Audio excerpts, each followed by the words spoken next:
नमस्कार मित्रांनो, हर हर महादेव. तुमचं पुन्हा एकदा स्वागत आहे आपल्या मिनी ब्लॉग्समध्ये. सो आम्ही आता इथून निघालो आणि आम्ही आता चाललेलो आहोत एक प्राचीन शिव मंदिराकडे. आणि तुम्ही जी नदी पाहता ती पाताळगंगा नदी आहे. ही थेट आपल्या सेकंड डेस्टिनेशनकडे जाते. आणि तुम्ही जसं इथे बघत आहात थोड्या वेळामध्ये जर तुम्हाला रेल्वे स्टेशन दिसेल. हे आपटा रेल्वे स्टेशन आहे. इथूनच थोड्याच अंतरावरती तुम्हाला गुलसुंडे गाव लागेल. सो आमची फायनली एंट्री झालेली आहे गावामध्ये. यांची आज यात्रा होती. नामचा श्लोक म्हात्रे उर्फ बिबट्या आणि शनिवर्धक नुसतं पुढं करत होतो हो पोरींच्या नादान, नुसता पोरी बघायला हो. सो आता आम्ही मंदिराजवळ आलेलो आहोत. तुम्ही थोड्या वेळात बघू शकता की किती भाविकांची गर्दी चांगली होती. प्रत्येक भाविकाच्या स्मरणात महादेव की बोल गायच्या येते. आता आमची थोडी ॲक्टिंग बघा.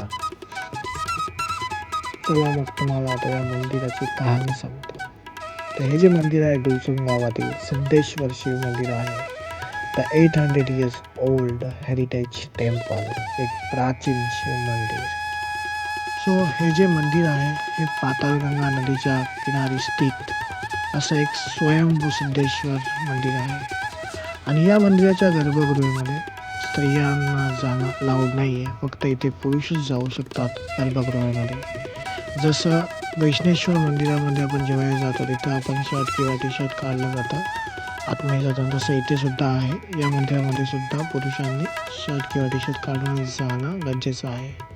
त्यानंतर तुमचं दर्शन होतं हनुमानरायांचं. तर बोला जय जय सीताराम, बोला जय हनुमान. त्यानंतर आपलं दर्शन होतं प्रभू श्रीराम यांचं.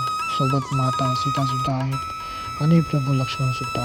सो मित्रांनो, या प्राचीन मंदिराचं पूर्णपणे वर्णन झालेलं आहे आणि आम्ही आता चाललेलो आहोत आमच्या नेक्स्ट डेस्टिनेशनकडे. तोपर्यंत हर हर महादेव.